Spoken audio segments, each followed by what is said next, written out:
This podcast may contain adult language and themes. Listener discretion is advised.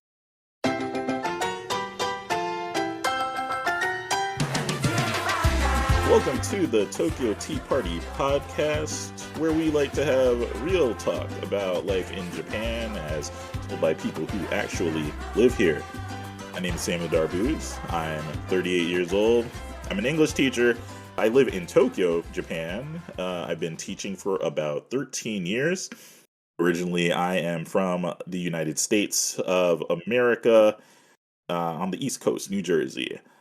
And I am proudly a Haitian American black man.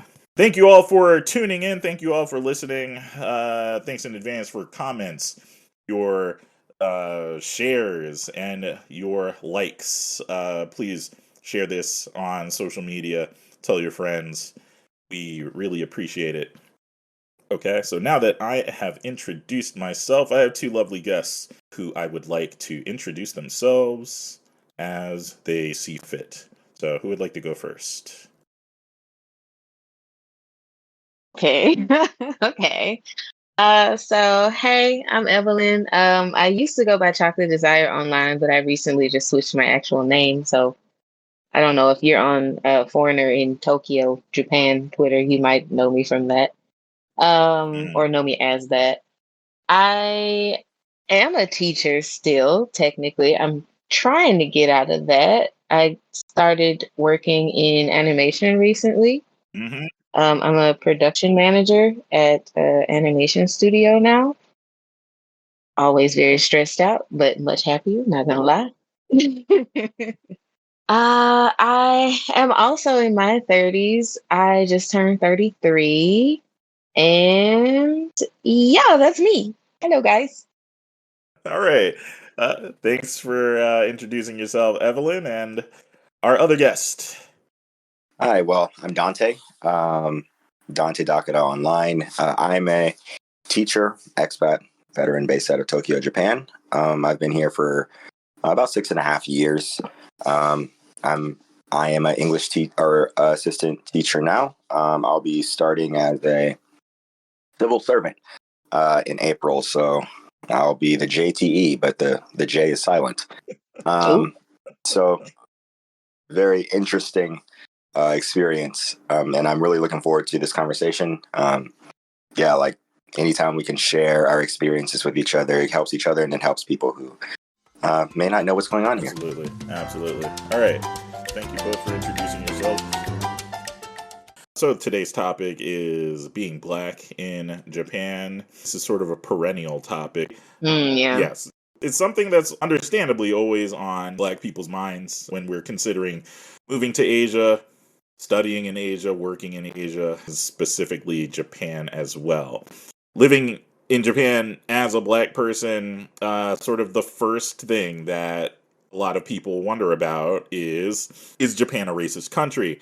And I don't mean to start off with the heavy stuff, but we might as well, because that's These what are the people want to know. questions, though.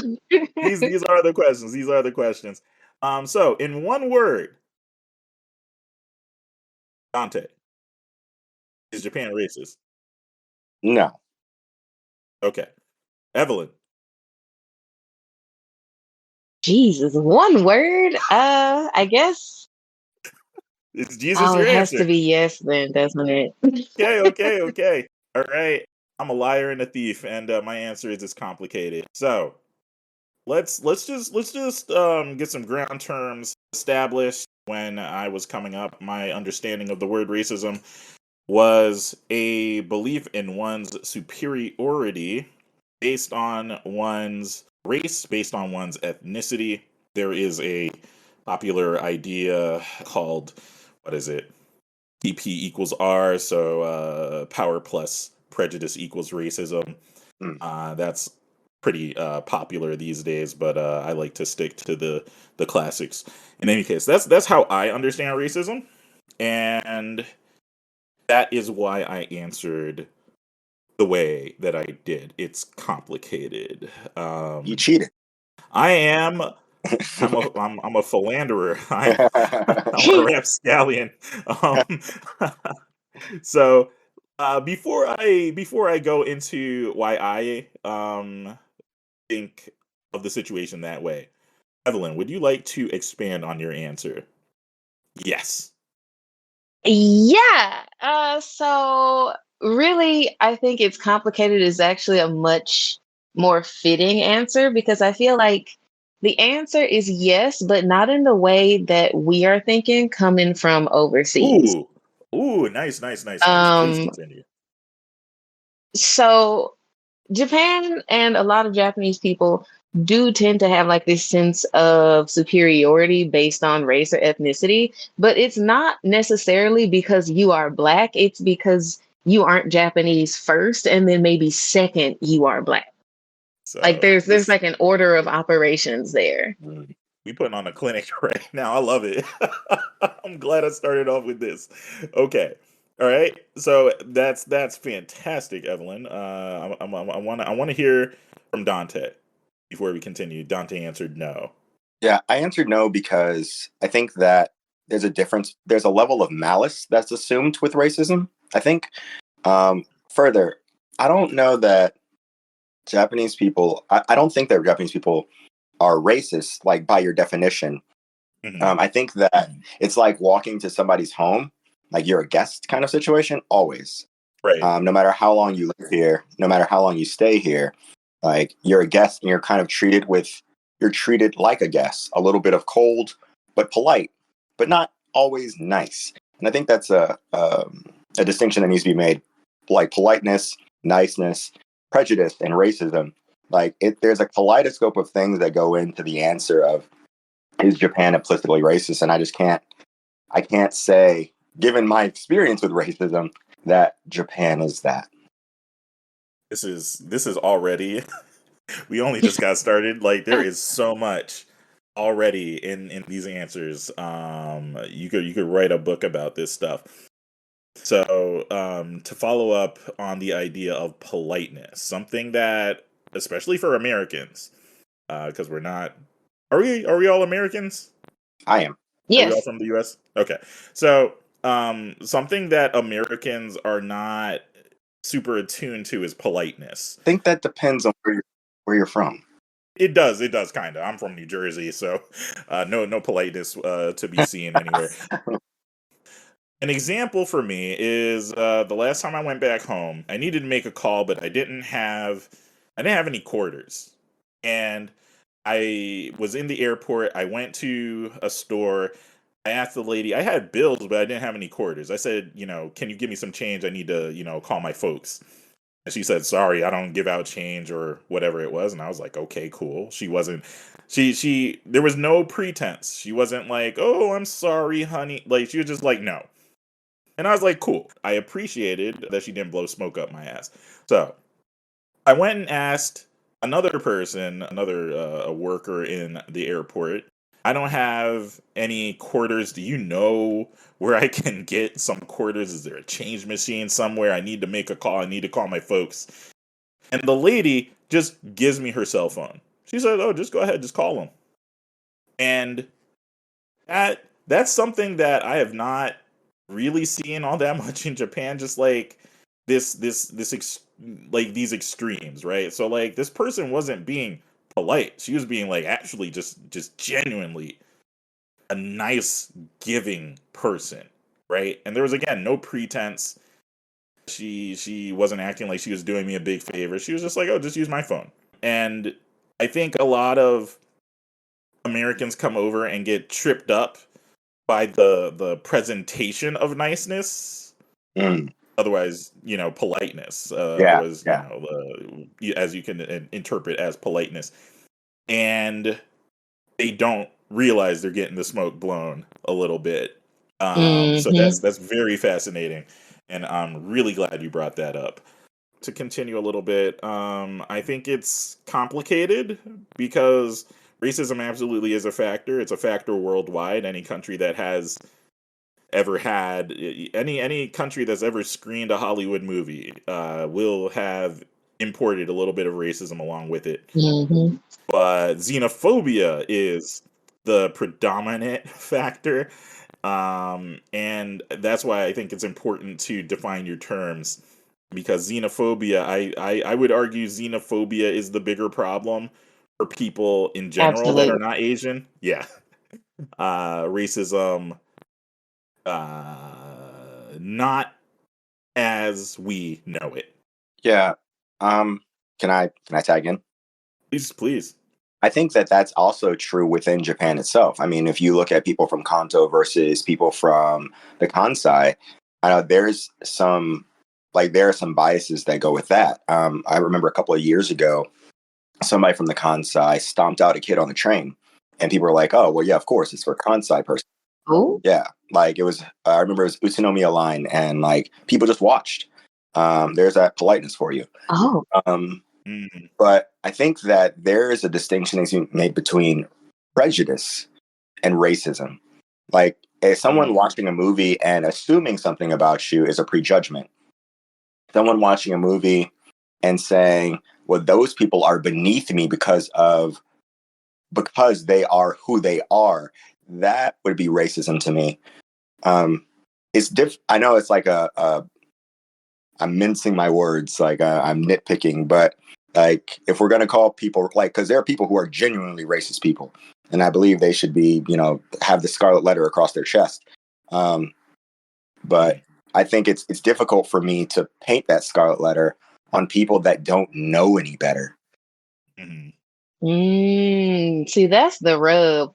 Because, like, honestly, I think a lot of these people do know a lot better.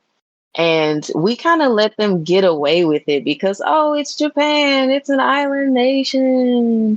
Oh, Sakoku, they were closed for so long, a long time ago. We really let this country get away with a whole bunch of stuff. Like, it's still people doing blackface, and it's 2023. Yeah. Right. And they know it's not right.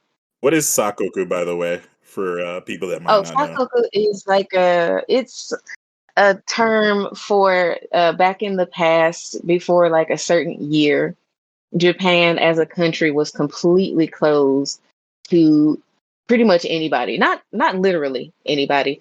It was a small list of people who could dock in Japan back in the day. And that era where absolutely nobody in the world could come to Japan is called Sakoku in Japanese. Yeah. So Right. I think you're right though. Like about sometimes people let people.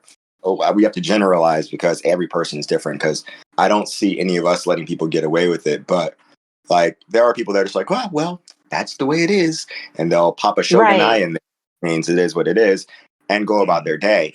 But I just don't think that's the role of Black diaspora, like in general. But that's a separate topic in and of itself.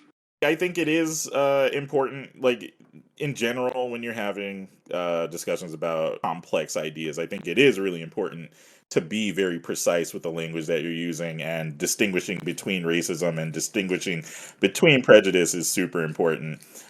Because you can be prejudiced without being racist necessarily, and you can be unconsciously racist, and Yeah, absolutely. right, you'll absolutely see some of that here. So. It's that power versus prejudice thing. Because, like, as a Japanese born person in Japan, well, I mean, there is your power right there, like socially. Do you think that's unique to Japan though? I feel like Oh, absolutely not. Of course not. I mean, so generally speaking, nationality garners a certain level of power and privilege within whatever country that you're in. I don't know of any country that allows that gives guests or foreign workers the same power as a citizen. So are we to say that every country that does not across the board give everyone the same rights and the same treatment is everyone racist? No, I don't. I don't think that that's what I'm trying to say. It's Oh, not you. also Sorry, that not you. it's like that adding the prejudice to it is what makes it like, okay, this is just racist at this point. So to go back a little bit to the blackface thing, it like I've been in Japan for a while, and it's like the last I want to say the last 5 or 6 years have been especially bad with just blatant blackface performances being, as done by Japanese people in the media. And what I finally realized was, number one, they have an obsession with Eddie Murphy that I do not understand. But Right? young or old, they all are obsessed with Beverly Hills Cop. I don't get it, but I mean, like I like that theme song is amazing. But anyway, the thing that finally clicked for me was, why do they keep doing jet black Brillo pad hair as Eddie Murphy? Because Eddie Murphy, no human being looks like that. Like, I'm sure there's people with like jet black skin. Yes, I'm sure there's people that have that texture hair. Absolutely. But at the same time, that's not what Eddie Murphy has ever looked like. Nope, Yeah, not And even remotely close. yeah, you're right. absolutely right. So where does that come from? And it comes from minstrelry. That is a tradition that's been passed down for a long time. The performance of blackface. Some sources say that Admiral Perry, who famously came over from the United States during a Sakoku period, came over on some black ship, not black ships like the color black. He came over on some Yeah. black ships with some big old guns, and he said, "Hey, how y'all feel about trading with us?" And it wasn't really a conversation. It was more of a command. And in any case, allegedly, he had a blackface presentation, a minstrel show for the Japanese delegates that he was treating with. And that has been passed down for hundreds of years. And prejudice plays into it a little bit. Like, because again, like, if you have the gift of sight and you look at, most black people from America, and specifically Eddie Murphy, he doesn't look like that.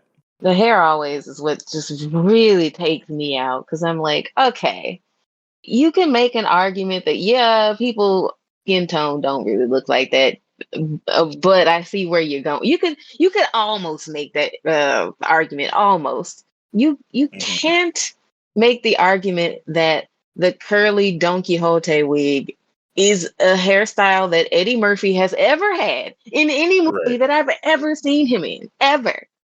And he wears Yeah. right. costumes. I've never seen him like that. Right. So Don Quixote is how would you describe Don Quixote? It's It's like a like it's like a Walmart. it's like a Like Walmart. Walmart on acid. Yeah, really, really. Can I can I say one more thing about the blackface before we move off the topic? Please. I think like what is pretty terrible about the whole blackface thing is we have people who are here who are half, Right. and they say, "Hey, Mm, this is extremely racist."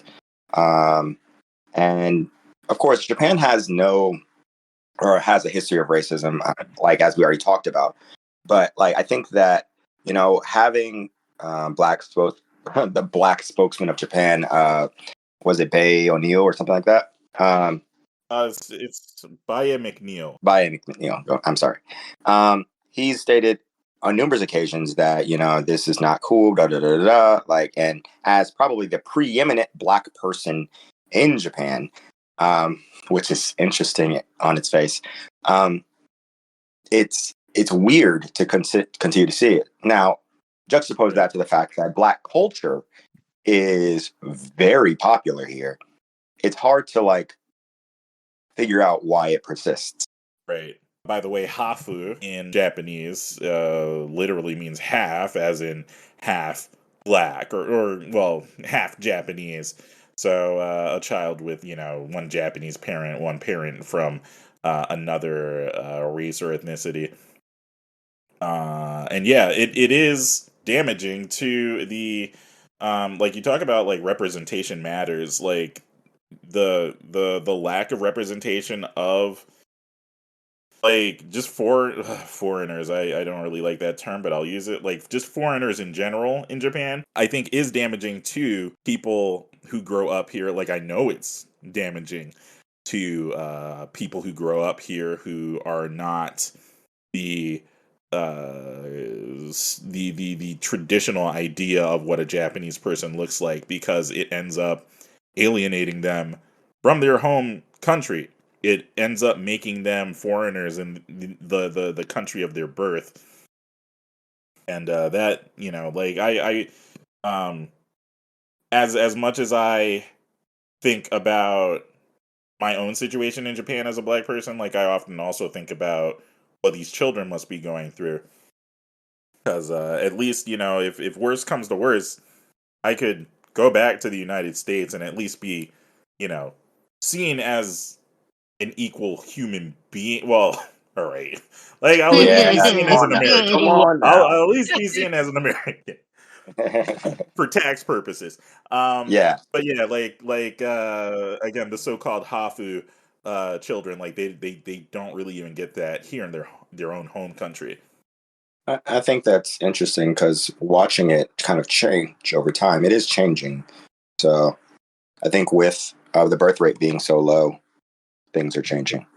Yeah, I hope so. But you know, I've had a couple half black kids in some of my lessons in recent years, and sometimes I have had to get on like the full Japanese kids for being jerks about it. I've had to do something that I hate doing, and it's giving black children the talk. In Japan, you mean? Yeah, Mm. half black the talk. Like not just half black, but like half anything the talk. Like which Mm-hmm. is when in doubt, you're out.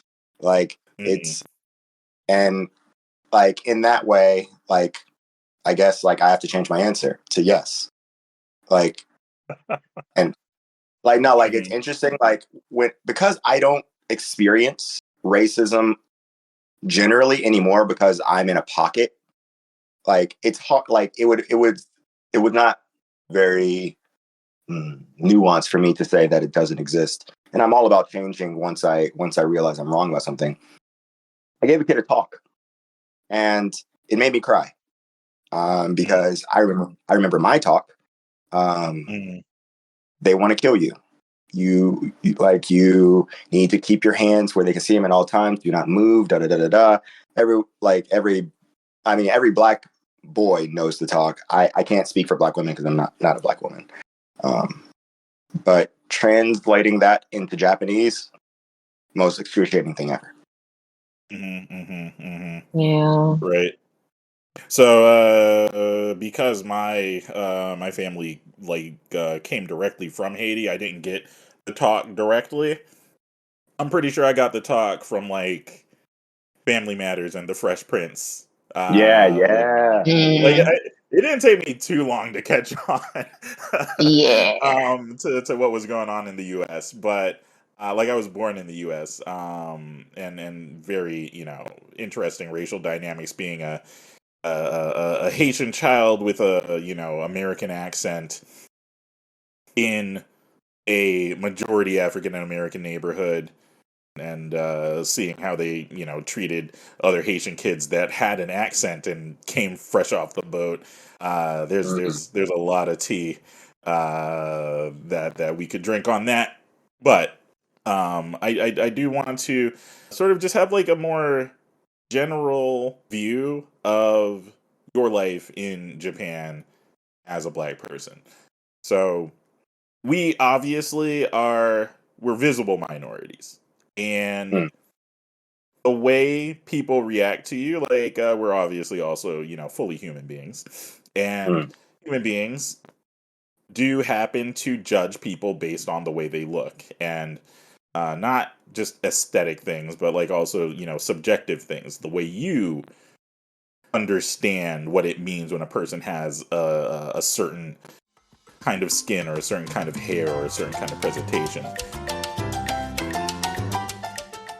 how has just, living in the body that you have, how has that made your life in Japan different maybe from what a white person or somebody with lighter skin might experience? Oh boy. That's might need a second. I'll give you the second, and I'll go first, just because I think I can attack this one pretty succinctly. I think that I, generally speaking, am very much aware of I've been aware of my blackness for quite some time, even in America. And I I was in the military, and in the military, it's they say it's meritocratic, and generally speaking, it is, but there's still racism within that body. But there's a kind of disciplined racism in that body, which is really weird. It's like, look but don't stare, like stare but don't make a face but don't touch, like touch, like it like if you give your mouth a cookie kind of thing. I've seen people's hair touch, things like that. No one touches me. It could be because I'm a black man, like, and it's like, oh, quiet, like I'm scary, so you're not going to touch me. But the level of surprise when I say something in Japanese and I'm polite to somebody, despite their looks, they're like, oh, I had it twisted. Like, yeah, you did. Like, that's cool. I'm not gonna hold that against you. I'm here to educate. Like, everyone, an equal opportunity educator. But as far as like, I mean, we can. I would say the kids, they've treated me the best of anybody. And that's because to them, it doesn't matter. Like, and it's weird because kid to kid, it matters for a little bit. Like, now that I'm in junior high school, it doesn't matter as much as it did with elementary school. Elementary school kids, like, are, rude, and they don't know how to, I don't know, govern themselves, and they don't know morality yet. But in junior high school, it's not a thing for me. Like, in my sphere of influence. But I would say that I actually love being black here more than everywhere else. And that's a weird thing for a lot of people to hear. So, like, why is that?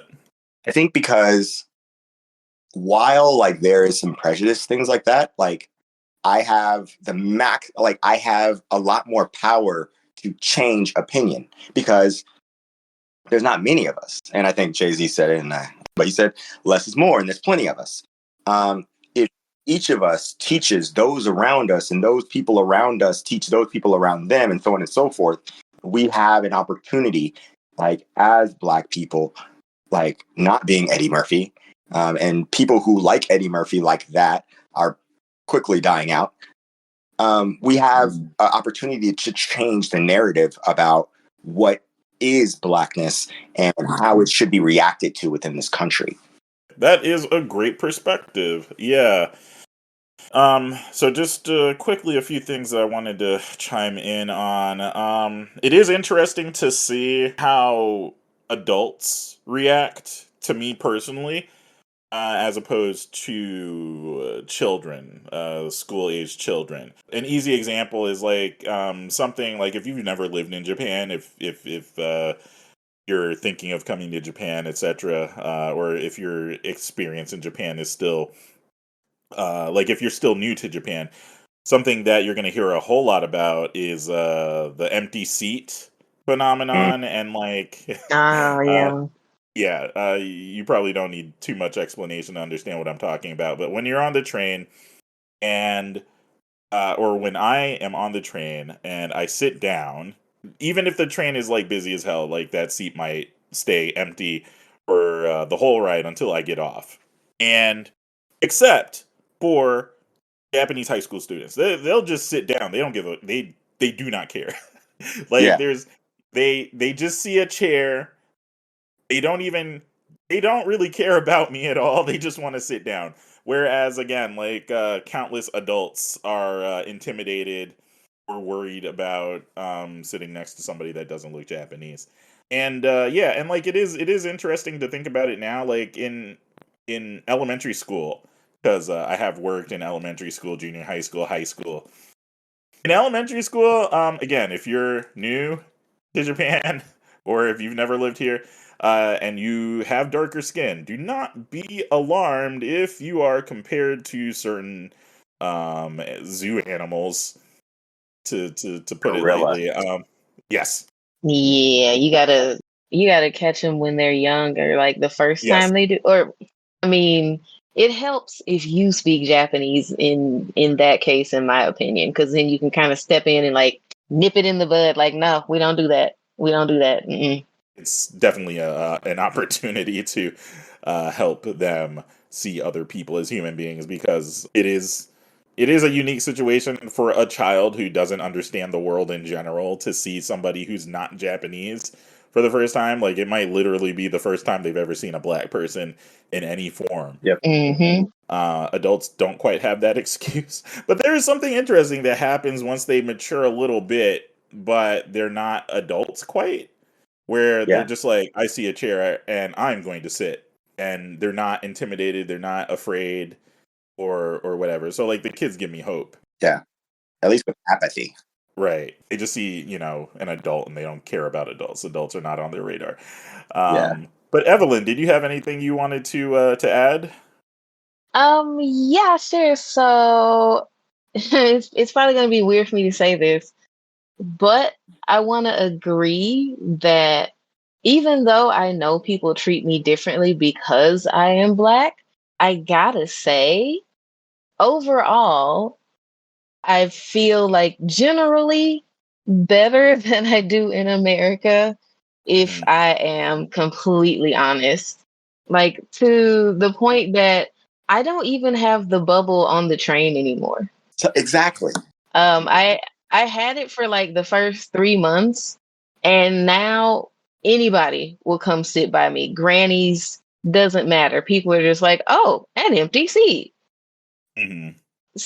But it's my answer is kind of complicated. So for me, two things can happen, but both are extremes. So it could be like, yeah, okay, she's speaking Japanese, I'm just gonna talk to you. Or, oh, she's sitting there, well, I don't care, it's a chair, I'm just gonna sit there. Hmm. Hmm. Or Hmm. you can have the extreme opposite of somebody being like really scared and just doing way too much. Or because I'm also a woman, when Hmm. people are attracted to me, sometimes they just look at you and smile, and it's like, oh, okay, you're cute, fine, whatever. But then you also have like the super extreme of when people try to hit on me, like in public and stuff. Mm. Even Japanese people tend to be really aggressive. Hmm. And I just want to put that out there because, because of Orientalist stereotypes about Asian people in general, people think, oh, everybody's so docile and sweet and polite all the time. No, that's not always the case. Like, for example, I was just standing on the bus, minding my business. I was even kind of feeling like, ooh, because I had just put my wig on in public at the bus stop. That's the kind of day I was having. Like, it was not a good day. So I'm in my wig, it's on crooked because I didn't put it on in front of a mirror. I'm standing on the bus. This man has been staring at me since he watched me put on my wig. And I was just kind of like, okay, he's looking at me because I'm the weird foreigner who just put on a wig, whatever. He, as he's getting off the bus, he uses the opportunity where he's like super close because I'm standing, there were no more seats. And he Yeah. thrusts his hips on me Ugh. and ran towards the door, touched the what is it, the IC card reader so he could pay, and Yeah. like just ran off the bus. So it's like Mm. that, just two extremes where it's like, okay, either they're just looking, or if they feel enough courage to actually come and do something or say something, they're following me down the street. One Mm. guy tried to he was following me down the street a little bit, kind of talking to me, and I was like, yeah, okay, no thanks. But he was kind of walking in such a way that he was cutting me off, and it was forcing me into like this dark area, like kind of trying to get me to turn into the alley, whether or not that's what I wanted to go. Mm. Mm. Like it's things get complicated sometimes. I'm sorry that you had to deal with that. Like, that's absolutely unacceptable. Yeah. So Dontae is actually like this is my third recording for the podcast. Yeah. Dontae is my first male guest, and yes, there's a lot of sobering accounts from women on the way they're treated here.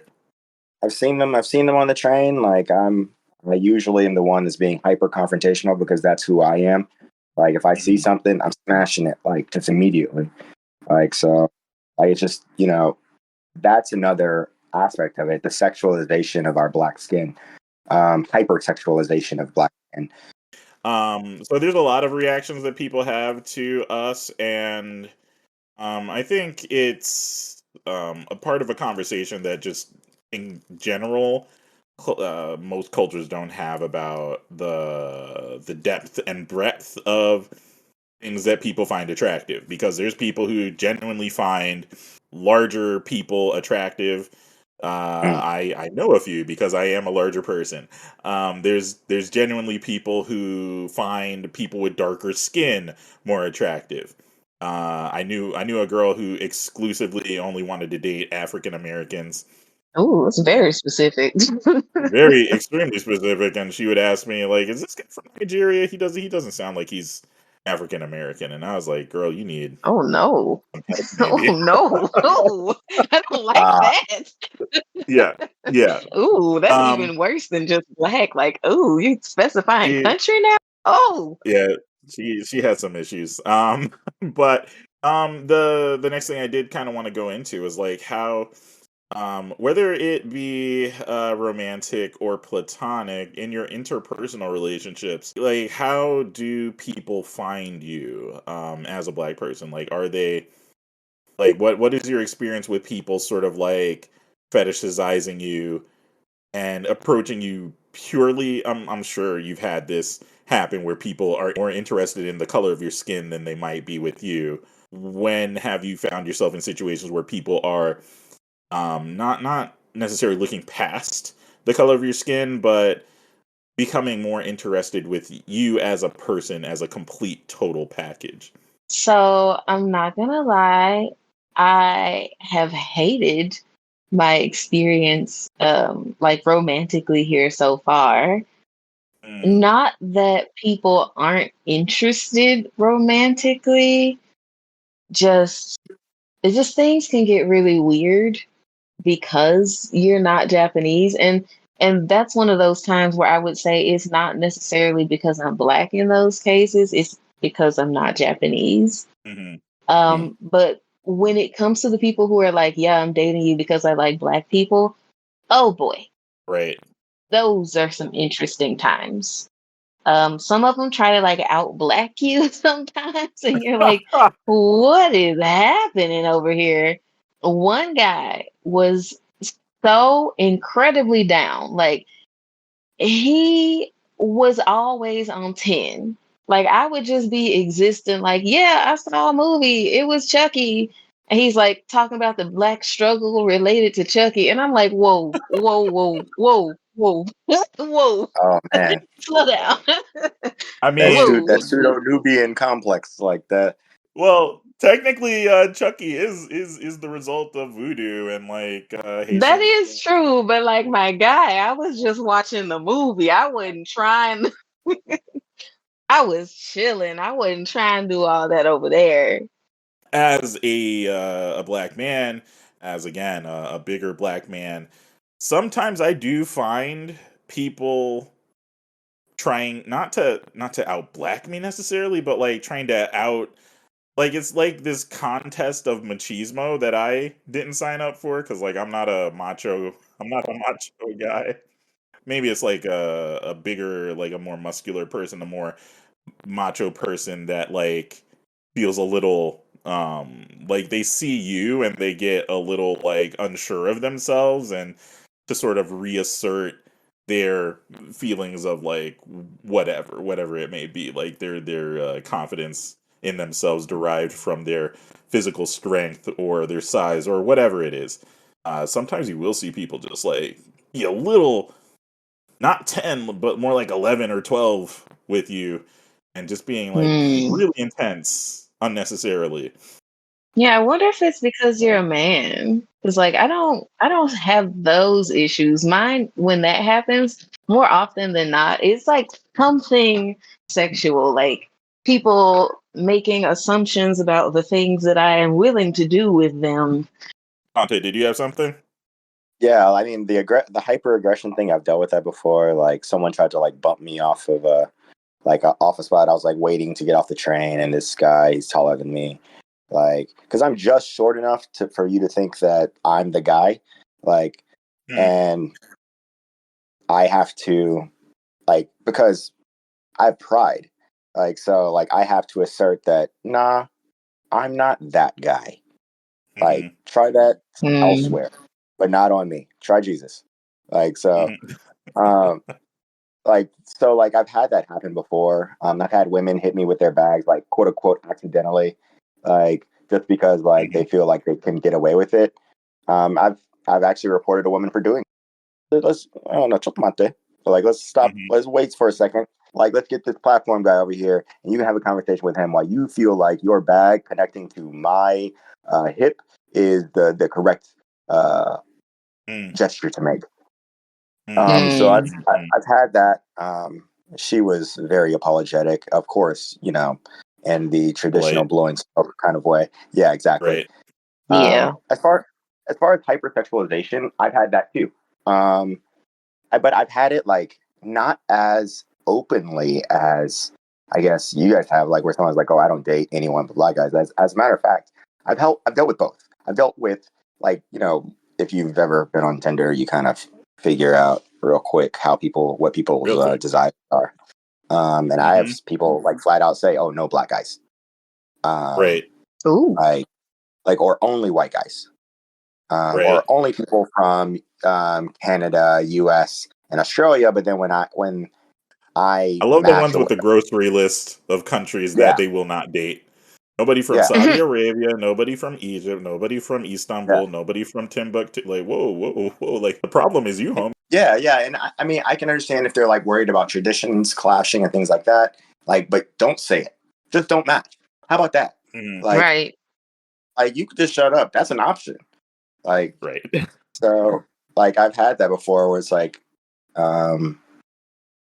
someone will be talking to me and like I like them and they're like, "Oh man, if you weren't black, this would work out really well." Like, Oh but no. Whoa, wait. They said that to your face? Oh, yeah. That's terrible. That is atrocious. Yeah, but we can have fun.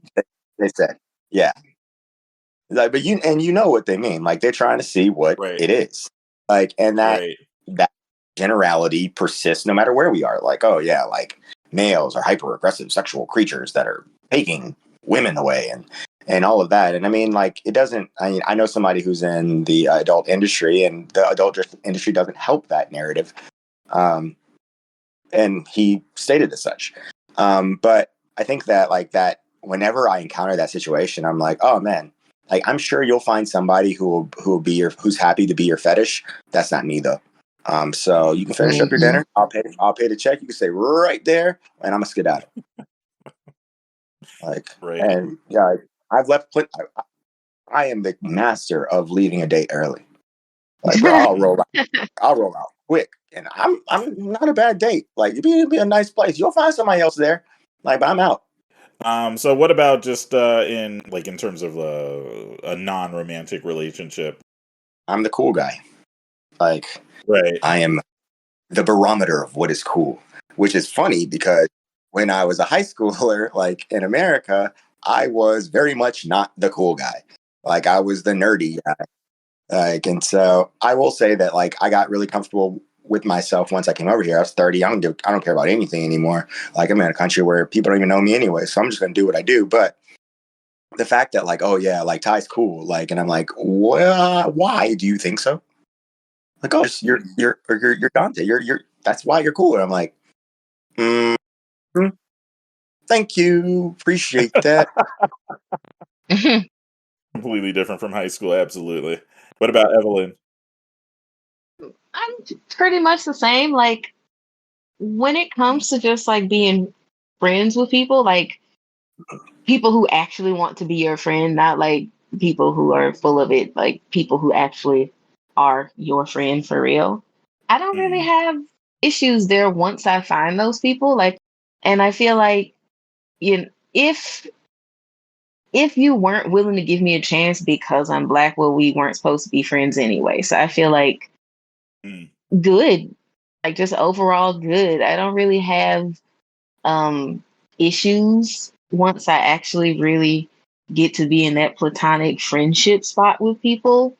Mm. People tend to think that I'm really cute and bubbly and creative, and I mean I appreciate that they feel that way. I really do.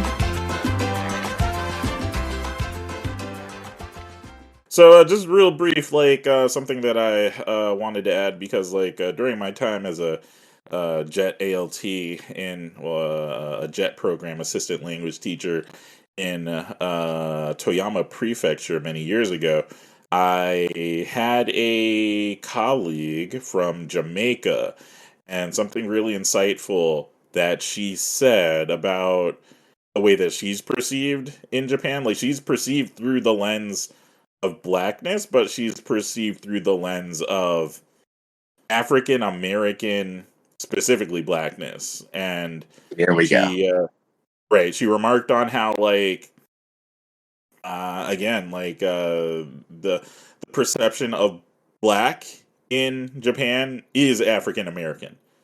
Like, Yeah, that's all. That's the diaspora is just Jay-Z and Beyonce. I got which is a huge privilege. Yeah, I mean it is. But I've gotten something very different from that. Like because like I'm kind, quote unquote kind, like they're like, "Oh, he's not American. He's too nice. He must be from Canada."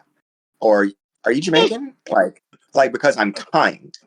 Like because there's Uh-huh. a certain like and so like I don't know if that's like a I don't know if it's a racism thing so much as it's like a nationality kind of thing, nationalist kind of idea. But like, oh yeah, you're kind, like you're polite, you know our customs, so you must be Canadian or Australian or anything but American. But heaven forbid you be American, it would be crazy. Sometimes also, I used to work for, I don't know if I can say exactly who I used to work for, but I used to work for one of the big Eikaiwas. Oh boy, here And they go the again. way that they treated black or a certain black teacher Mm, who is not American mm, was very telling for what they think the customer base will respond to. So mm, she is Jamaican, mm. and they kept putting the American flag on her profile because it sold better.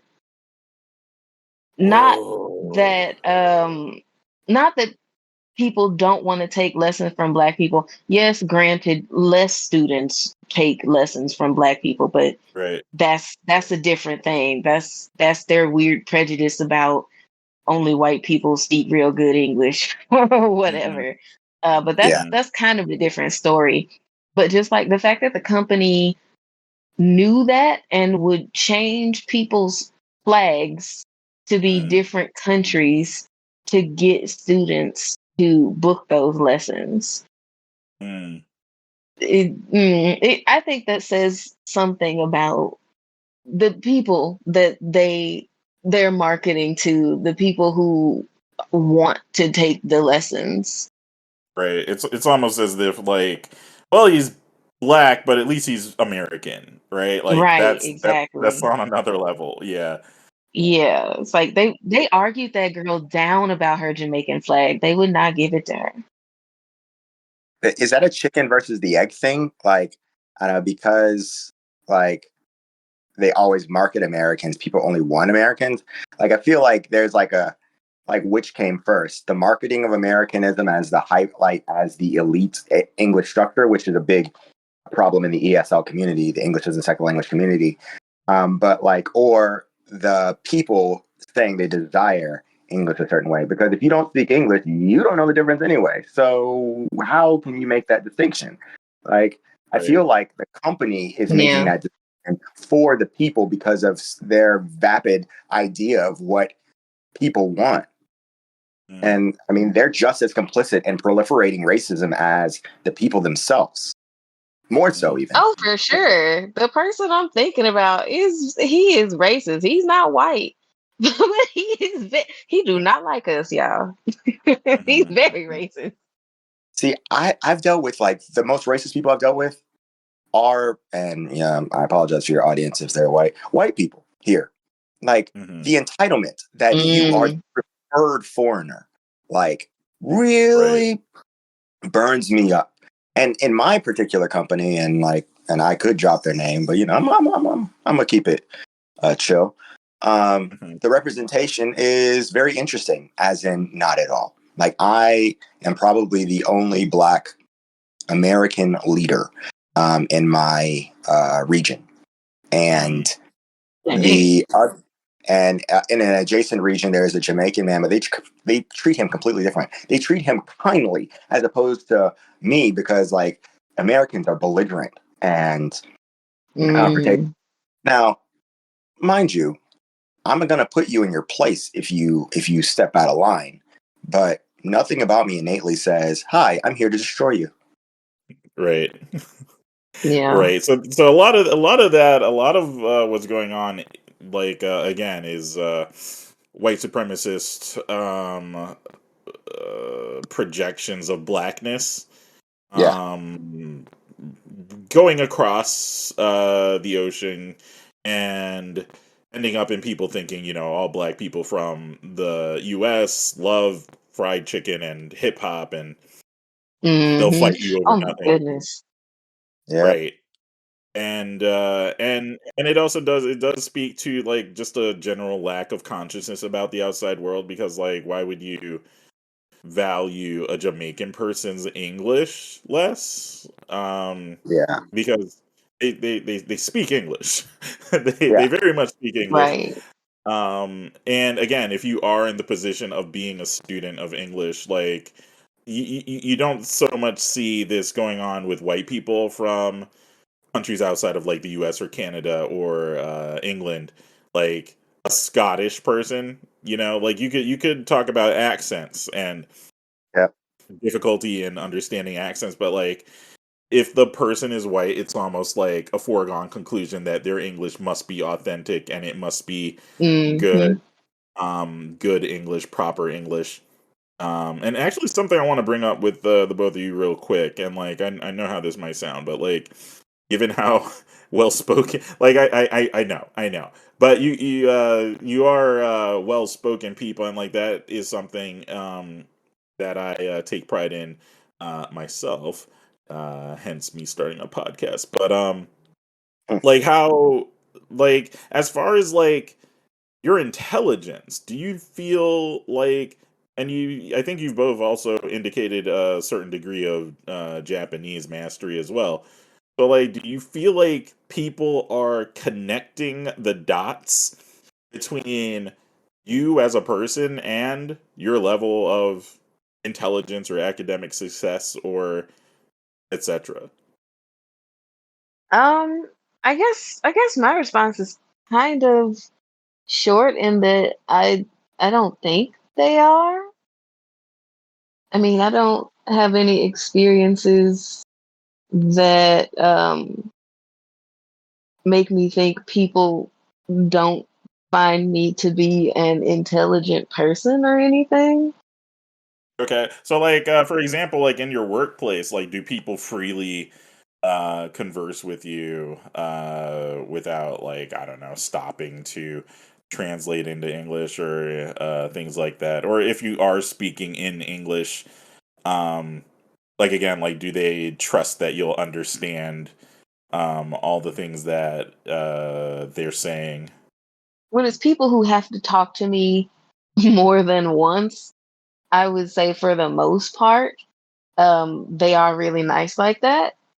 But I think that also is because they have to socialize with me at work tomorrow too. So if they piss me off today, that's Mhm. you know this is not a smart thing for them to be like, wait a minute, you don't know what I'm talking about. Um, Mm-hmm. so it can get a little bit weird in that as a teacher, sometimes what ends up happening is they know I speak Japanese and they get mad at me about that part. Where they're like, no, Mm-hmm. your Japanese is actually too good. You're ruining the English lesson being too good, understanding what they said anyway. Don't help Mm-hmm. people. Don't help people understand what you just said. Just say it and flail your arms a bit and pretend you don't understand is the reaction that I get in that way. That's a whole Interesting. podcast right there. Ooh, Yeah. Lord. Yeah. Dante, what about you? I think that there's no illusions about my intelligence. I think it's because like I look like the brainiac, my glasses, my demeanor, like it's kind of hard. Like I think that kind of transcends nationality. Like I look like a studious person, though I was a terrible student. I'm learning now. Um, like I think that like I don't get that a lot, and if I feel somebody like being kind of condescending, I'll tell them, I was like, I'm not dumb, right? Like I'll say that in Japanese, like, so speed it up, and they're like, oh, Mm-hmm. okay, like, and because I've always been that way to the people that I have to work with on a day-to-day basis, they probably do that if they're new, like, there's a teacher rotation, so a new teacher will come in and they'll be like, hello, uh my name is, and they look at their name tag and they point their name tag at me, and I'm like, yeah, I got that, like in the most casual Japanese possible. Yeah, I got that. You can chill out, like, and they're like, oh, okay, like I'm a chill then. Um, Mm-hmm. and much like Evelyn, like in the classroom, like there was some pushback at first, like, oh, your Japanese is too good. You need to like kind of like scale it back. And I'm like, nah, I'm good. Like, I don't want to waste my time like with the nuances of something that doesn't matter. Like, I'm not gonna flail my arms because I'm not a clown. Like, like we have business There to you do. go. That's what I'm saying. I'm not a clown. Yeah. Like, yeah, so like let's get on with the business of learning and teaching. And after like I Mm-hmm. had that long conversation with people, it's like, okay, well, I'm just gonna let him do his thing because he clearly knows what he's doing, and it actually lessens their workload because he can do, if I can do both, they don't have to do either. So like they're cool.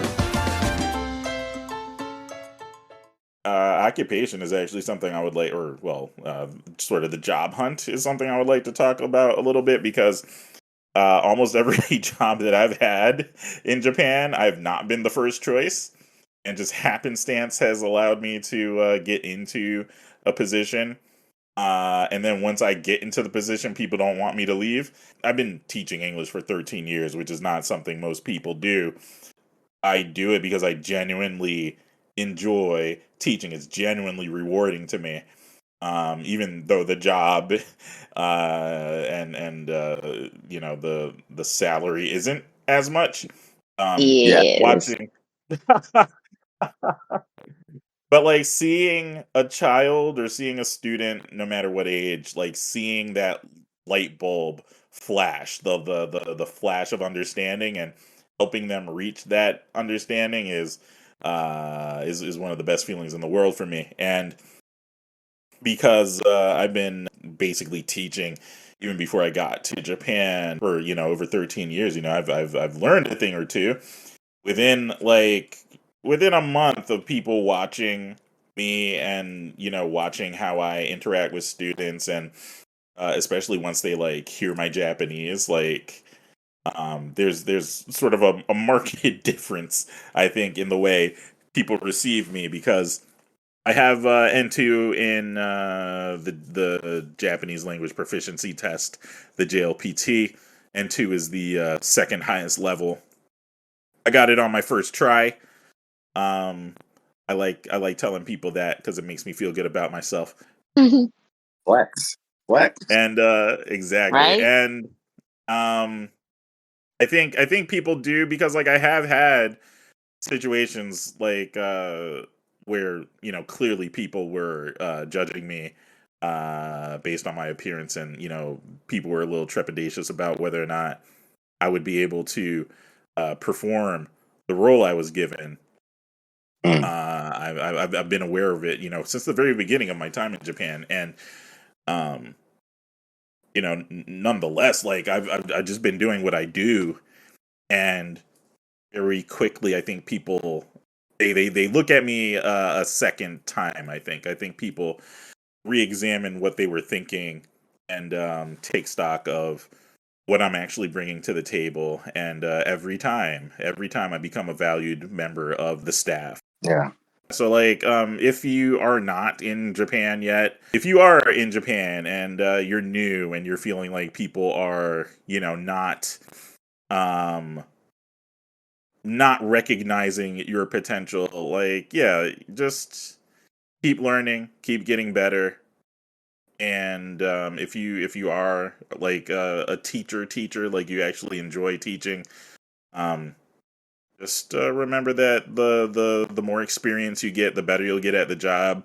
The better you get at the job, eventually people will recognize you. Yep. On the topic of finding employment, like I just said, nearly every job, like even the JET program, I was an alternate at first, and again became a valued member of the staff and the community. And there's other stories I could get into, but it was a challenge for me anyway. Like my journey just getting hired for a job. So like I would like you guys to offer a bit of your experience as well regarding that. Maybe not the same. It was hard. It was really hard. So I worked at the aid Kiowa for way too long. And, a lot of people were looking at me like, why are you still here? Like, you Mm, speak Japanese. Like, you mm, you study Japan. It's like in your degree, you have a nice JLPT score. Like, why are you here?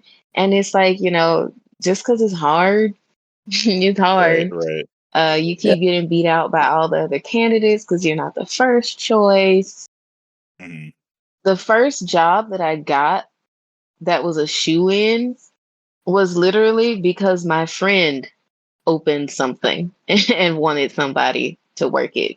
And he's like, mm. well, we're friends, so here you go. That was the first job outside of that Kaiwa that I just got. Was this friend Japanese or? Yes, he is. Okay. Yeah. So connections are going to be invaluable if you can. Make sure you do. Make sure you're friendly with people. Make sure you expand that network, because networking is going to be super important for reasons just like that. That's how people really get jobs. And like again, if you're a little younger and you're not as experienced in world of work, the myth of the self-made man is true here too. And like a lot of people are getting jobs based on who they know more so than what they Right. know. Yeah. Mm-hmm. Make some For friends, sure. yo. And it shows. Oh Right on, right boy, on. does it show sometimes. Especially when you're doing better than they are, and all they can do is hate. But that's a story for another time. Dante, what about you? Well, I've been with the same teaching company, dispatch company, since I got here. But like, I just applied this past summer. I went through the application process of an actual, Japanese teacher, like a Japanese nationality, Japanese English teacher. So going through that process, like it wasn't. They didn't assume that I couldn't do the job. I think their assumptions were more about like, am I Japanese enough, Hmm. like, to do the job? Hmm. And my response to that was like, you don't want me to be Japanese. I said this much to them. I was like, what you want is something better than what you've already gotten. And if you got just another guy, like another Mm, Japanese teacher, the same kind of person that you always had, you'll have the same problems that you've always had. So mm, I'm not the guy. I'm not Japanese. Okay, like obviously, look at me. But I think that through that application process, like it was very meritocratic, very. And there was only 5 of us. There was 6 candidates, like that were foreign, and the 2 people that got it were Black. So I think it just, it just depends really on like what are they looking for and what are you pushing. I like my Blackness is an asset because your kids need to know about the world.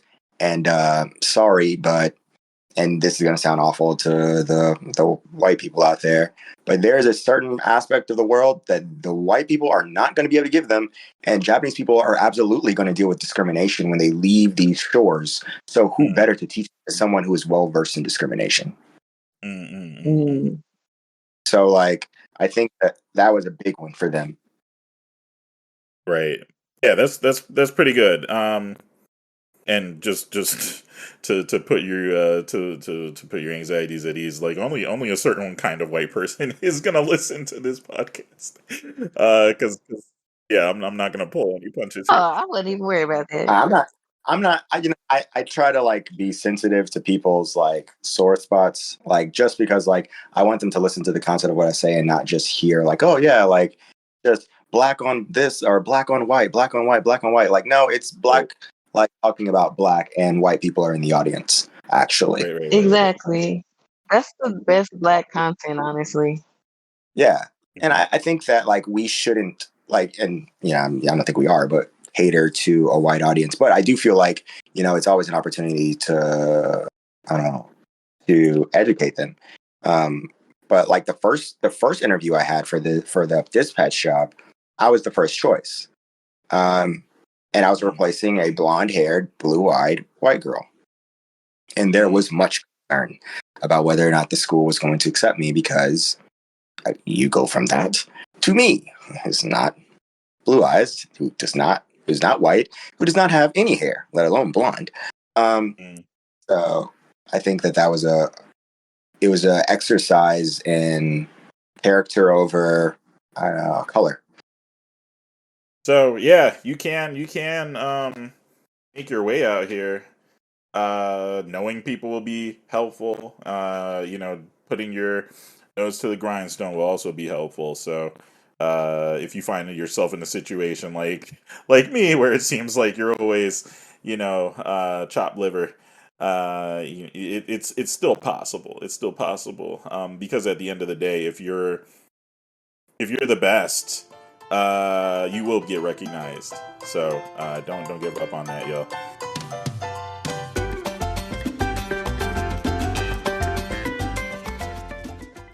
Just last thing, we kind of got onto talking a little bit about like some of the positives of being a Black person in Japan. What are some unique assets that we bring to the table? So Dontae talked a little bit about that, but feel free to expand. Evelyn, feel free to join in.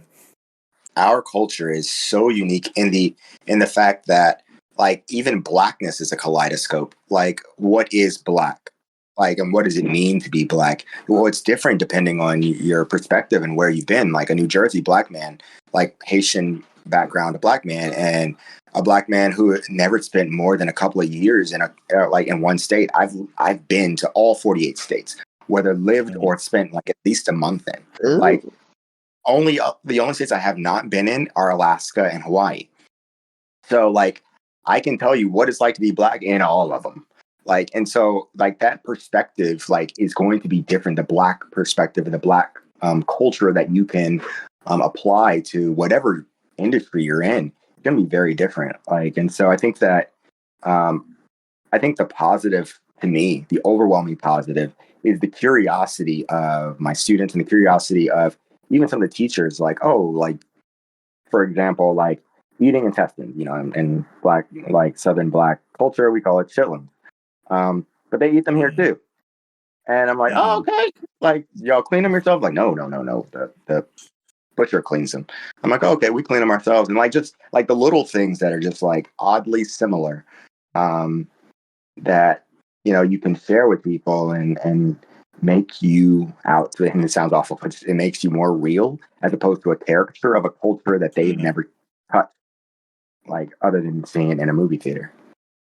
Yeah, I guess kind of piggybacking off of that, like people are generally really interested when I start talking about Black culture, or you know, I have to explain something because I don't know if you can hear it in my accent here, but I am very Memphian.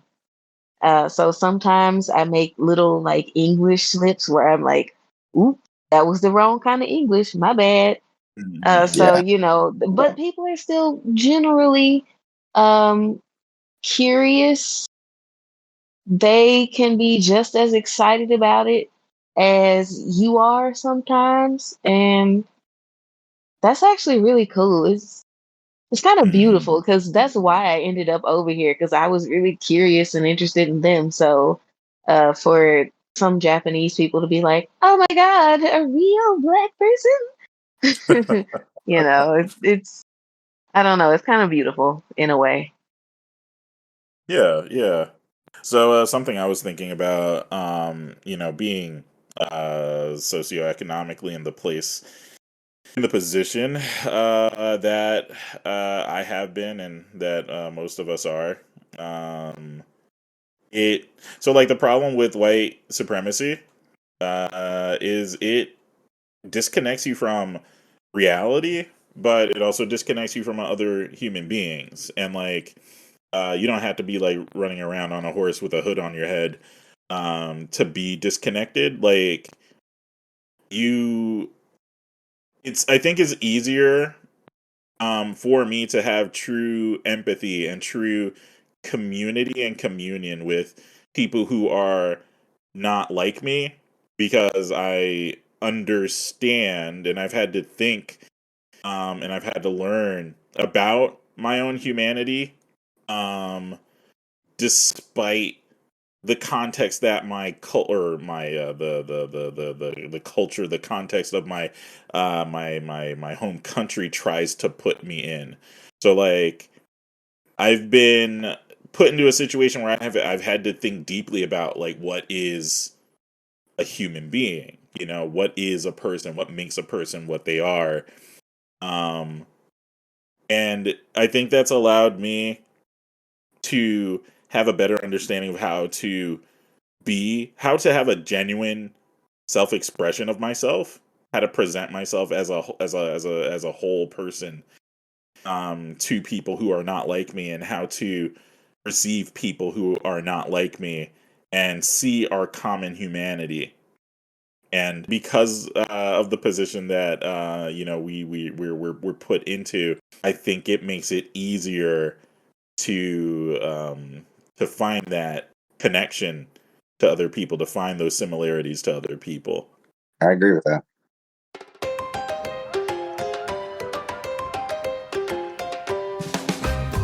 I'm really grateful, genuinely grateful to you both for making time on short notice and staying with me late at night on a Friday.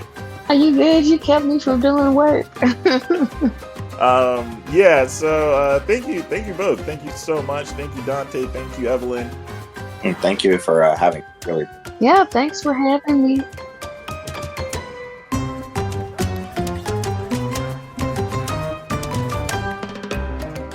Thank you for listening to the Tokyo Tea Party podcast.